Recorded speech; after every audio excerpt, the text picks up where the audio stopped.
And everything started with one idea to model features that are more ancestral, responsible, and where life thrives again. I think you may all relate it to that, right? But that's not easy, right? So I started this path some years ago, and I started by asking about what means to be ancestral. And I'm very glad to found the Graeber and Waingrove work on the dawn of everything. And when we look into the ancestral times, we see that actually the first civilizations were way more fluid, diverse, and complex than we have imagined. There is no single path for the first civilizations. Actually, there's much more about multitudes and multiple paths. We see that for most of these ancient civilizations, they didn't had or they tried to refuse rigid hierarchies, and the social systems were often flexible and reversible. So people had the freedom to move, to refuse, and redesign the societies. And it's very interesting, the Graeber and Wenger work, because they also refuse this story of agriculture being that revolution, the thing that changed how civilizations work. They explain to us that actually the Neolithic peoples avoided in much times agriculture, and farming was a part-time uh, thing and pretty much experimental and mixed with hunting, gathering, and actually many groups avoided the full dependence of agriculture. And the agriculture that they had before was much more related to the living systems, relating to the seasons, of the changing of the landscapes, and acting responsible with the environments that they were. And we see that a lot of this ancient civilization actually looks like what we call today egalitarian societies. Many societies, as I mentioned, worked to prevent this hierarchy. Leadership, yes, existed, but often was limited, temporary, or even symbolic. And mechanisms like rituals, norms, mobility kept power from concentrating. So it's very interesting for us if we want to look into more ancestral features to take a look and change our perceptions about what this ancestral civilization would be and how can we learn from them. So looking into ancestral features, we cross Ailton Krenak work. He's an indigenous leader, indigenous writer, a poet in Brazil. And it's very interesting that for him and for the indigenous people, the future is not ahead of us. Actually, it's rooted in ancestral ways of relating. Uh, and when we look into the polycrisis that we are living through a more indigenous lenses, we're going to see that this idea that humans are separate from nature, is actually the very um, problem that we are facing in places as in a position of superiority as we were outside of nature. But actually, for the indigenous people, we are nature. We are part of it. We are nature. So I think that's very important when we start to look into more regenerative ways of knowing and indigenous ways of knowing. And when we look into the indigenous cosmovisions, we see that uh, some things that start to come out, even if they are from the Aboriginal people on today's Australia, or in the North America, or in the Amazon. They all seems to show respect with environment, reciprocity with every being around them, and they do understand that they live in interrelationship. So they are wisdom keepers. They keep the traditions. They have this word. Even Ayuto mentioned one day these words that you call ecology. We don't have word for that, but this exists for us for a long time. So they are wisdom keepers. They keep this. knowledge of how to preserve, how to live in harmony with the art and with the environment. When we look into the Aboriginal First Law, and you can, if you don't know Tyson Yucca Porter work, he explained um, very, very, very nicely these concepts. He mentioned the first law of the Aboriginal people, and actually is that life change, and that's pretty much based on regenerative thinking. On that, if life change, we need to regenerate the systems that we are living in. And we have this other concept of seven generations for North American indigenous peoples. That actually, when we look into the future, we need to act thinking in seven generations ahead. And actually, considering the seven generations that came before us. So that's pretty much also embedded in most of the indigenous cultures that we know today. And we see in terms of governance that they are all and they were pretty much precipitative and distributed models of governance. So I think there's a lot of inspiration on these cosmovisions of the indigenous peoples. And of course, these are just personal highlights. Just to make a point, there's much, much, much more into the indigenous cosmovisions. So that said, we are all braiding stories in the web of life, right? And that's pretty clear in the work of Robin Wall Kimmerer, this North American indigenous writer. And she said, our flourishing is mutual. So we are all flourishing together, right? And if we want to look into more thriving systems, we need to understand that our flourishing is mutual. And when we look into the Amerindian perspectivism, uh, and you can learn more from the Eduardo Viveiros de Castro, and a Brazilian anthropologist's work, and he says that we are every time becoming the other when we are relating with the other, and we do that by humans by alliances. So that's how the indigenous peoples, most of them all over the world, they still here and they created the societies. And actually, we are doing alliances all the time with every being around us, even if we see or if we do not see. And he uses this concept of troca de troca, which the best, I think, translation would be becoming other, but like a literal translation would be exchange of exchange. So we are always exchanging with the environment. And Eduardo Viveiros de Castro works around the Luz and Guattari work quite often on this idea that we are all changing, and there is this devanir, this thing that we are always becoming every time, every single day on life. So that said, I've been changing myself, exchanging with environments. I've been quite a lot the last few years, and that's how I arrived in this ancient future models. That's myself in the village of the Hunquin people in the Brazilian Amazon, in the border of Peru, and my life was crossed by this family of the Hunquin people of Aldeia Segredo do Artesão 3 years ago here in the community close where I live, and started a path that never stopped.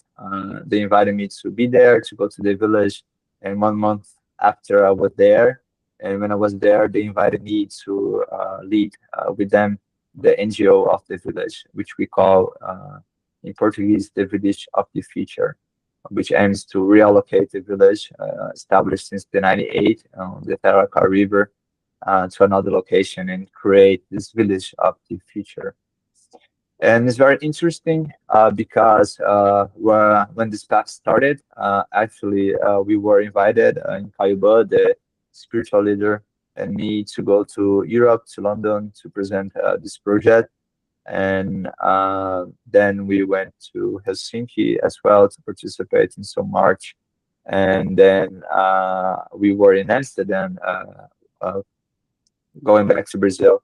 And actually, it was in Amsterdam that the name Ancient Future Models and most of the frameworks that you're going to see today first arrived. So I think it's very interesting this calling on and why we are asking for bringing this knowledge, this ancient Amazonian knowledge to Europe and to start to braiding with organizations because I think it's very needed to have new lenses. And in that journey, it became very clear to me that Parpy was coming to life, or regenerative consultancy, a project that I started ideally 5, 6 years ago. But when I started to work with the Honey Queen, it became very clear to me that Parpy also was coming to life with the ancient future models. And here in the photos, you see myself with my little friend Zaka, and uh, here on the left, there is the elders of the village. I'm very glad to have them as mentors, as guides, professors. Um, and on the top is myself doing fire. Last time that I was there, I spent almost a month doing fire every day to cook. And I think there's a lot of experiences on the way of they live, more natural, and of course the culture, the traditions, but also the journey that we experience when we are there. And here on the right is myself and in Cayuba on the London International Youth Science Forum 2 years ago, presenting the Village of the Future project. And why I'm bringing this here right now, because I think it's important for you to understand that it came from experience and it needs to be lived. And that's why I need to experience the frameworks and not just being on theory, because I do feel that regeneration is something that needs to be lived, to be grown. Uh, so modeling ancestral features, we finally got here. Um, I'm going to show these frameworks to you. Um, but before, as I was mentioning, to work regeneratively is not only to design by the systems, but to shape how we perceive, relate, and act within them. And that's why the concepts, the theory, but not just the theory, but how we perceive this information that came to us when we start to relate into indigenous and regenerative thinking, how we see and the lenses we have. And also, that's something that to be learned needs to be practiced. And it's through the body, it's through the relationships, and through lived experience. So these frameworks, they're not abstractions of these ideas, but ways of engaging with them in practice. That my aim. That's what I aim to do when I bring these frameworks to life. And it's through me. It's pretty much like it's not just myself. It's these teachers embedded knowledge and this ancient knowledge that I'm trying to bring through experience through me. So before we jump in at Purpy, we try to bring these regenerative principles every time that we relate to these frameworks. And the first thing is bring these common values that is important to have a real regenerative experience. So we considering that we are every time in relationship. By being in relationship, we have the resonance with the other. Having this resonance, we have the reciprocity, and by having the reciprocity, we have the responsibility to reimagine, to regenerate. We have three postures that is important to have. The first one is being human, being humble, and being honest with what you have in front of you. I think that's very, very important for us if you want to regenerate the world around us. And we do use this guiding compass, which is ancestry in one hand and the future in the other. And we do believe that the novelty came from that guiding compass. And we do use this ecosystem of frameworks. We have more than 10 today developed or being developed, and the 5 that I'm going to show you right now. So the first one is the mycelium web, which aims to bring what is visible and what is beneath, and it's pretty much the mycelium web. And when we start to relate different contexts, we start to see that there's all interconnected. And that may be economics, that may be social, technological, regulatory, so on and so on. And when we start to go beneath the surface, we see that they are related at some point.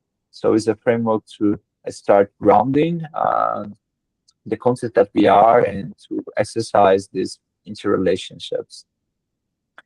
We have the River of Change, which was the first framework that came, which is an arrow pointing towards the future. When an indigenous hunter is hunting, it not hunts anything. So in the right hand is in the heart, brings the tradition, the culture, the singularities. They know who they are, where they came from. And in the other hand, points out the future. So that's the future vision, what we envision, what we want to achieve. The position, but above us is what nourishes the system. So in the first will be the sun, the first itself, what nourishes us. And below us, in our feet, is where we are, the current situation we are in. But in the middle, there's a river, and that's the river of change. And change is hard sometimes, right? So comes with challenges. Sometimes we are afraid of change. So this river is that river that we need to cross to actually achieve this future vision. So that's the idea of bringing the river of change framework to life. We have the four field form framework, which aims to bring the what we are here. So what we exist toward, what we sense and respond to, which is very important, this middle part, because we are every time sensing and responding and changing what we exist toward and changing what we do. So this was inspired in the Golden Circle. I was every time like, why so hard to answer, right? And why is from the past? So I think organizations right now need to ask what we're here for, much more than why we're here in a past sentence. So it's way more actionable and brings this regenerative field that we are actually every time being crossed by the field on what we sense and respond to and change what with this toward and the form of what we do. And we have the forest model, which I used to say that is kind of the heart of our methodology, and it's pretty much inspired on Ernest Gut's synthropic agriculture concepts applied to organizations. So we have the pioneering stage, we have the intermediate stage, we have the mature stage, and we have the climax stage. The pioneering would be the grass, some herbs, the intermediate, some arbors, some small trees, the mature, some more mature stage trees, and the climax, of course, climax stage trees.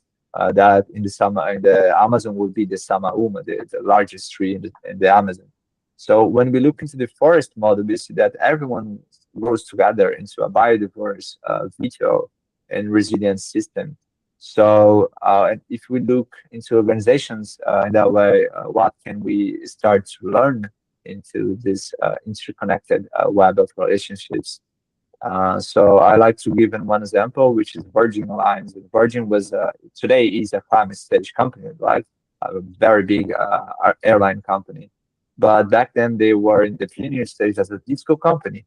So even for them, we could ask, okay, Virgin, how can you keep innovating and supporting, nourishing the pioneering stage? Because need to keep the forest innovating, right? And if you are in the pioneer stage, we can look into the intermediate, mature, and climax stage and learn from them. And by mapping this relationship, actually starting to plan how can we do differently and having a full living regenerative system. And we like to bring this last framework in most of our projects, which is the seasons framework, because even that regeneration is livable, is living, is like this web of relationships. We need to, inside the organizations, and actually in our day-to-day lives, bring more clarity and clear outputs to our actual plans, right? So we do that. It's very clear that we have tasks, we have labels, we have priorities, we have a story mapping. So how are we going to do that? We have deadlines. Maybe it's, yeah, that's right, that word, right? It's regenerative. That's to be that sometimes. To bring life again. So we have owners and we have, of course, KPIs. So this is pretty much organization oriented language, but we bring nature in the layers of the seasons. So how can we plan when we will be at spring when energy is going up, in the summer when the energy is very high, when the fall when we are going inside again, in the winter when we are actually inside, and we have this retrospective on thinking like, okay, how can we improve this system and plan again for the next seasons. So that's how we solve this kind of issue of being very clear outputted and to being both ephemeral in the other frameworks, but also having some grounding to organizations and clear outputs. And that's it. Kind of practice. We're going to experiment together the river of change and some some quick introductions. You can choose to cross this river as an individual or an organization.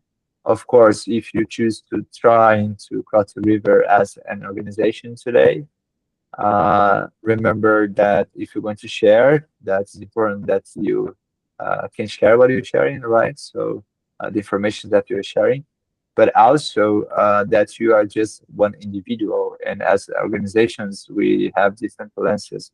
So that will be interesting as an exercise, but will be great to have this experimented as a group of people to actually see the whole, the full picture of the river of change. So the idea is to map your crossing of the river of change, embodying the consciousness needed to navigate the challenges that emerge.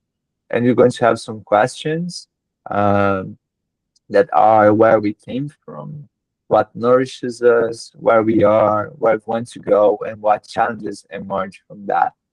Um, I'm going to pass by every single question again, and after the river of change is going to stay on the screen, so you're going to see.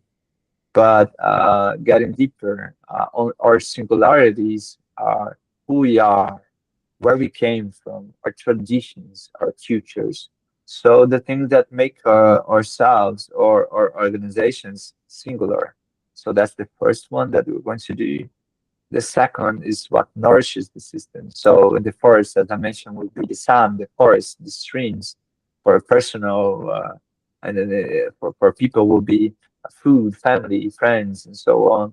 And the organizational context, this would include revenue streams, products, relationships with clients, and so on. Where we are is the present current situation.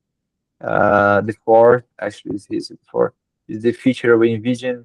The collective future is that would be great, you know, seeing 5, 10, 30 years ahead, but why not trying to exercise 7 generations ahead us and what challenges emerge. So the tensions, the resistance of change and what must be transformed. And then finally, we're going to relate all the elements, creating a single shared agreement for the future. So where to and how I am or we are going to cross the river of change. So that's the full picture of the river of change. The idea, if you have a paper and pen, you can draw this arrow, or if you feel in drawing the river and how the river is for you, that also could be. I think it's a nice way of relating to the exercise. And we're going to have 10 minutes. Let's see how it goes. If you feel that we need less than that or a little bit more, we can try.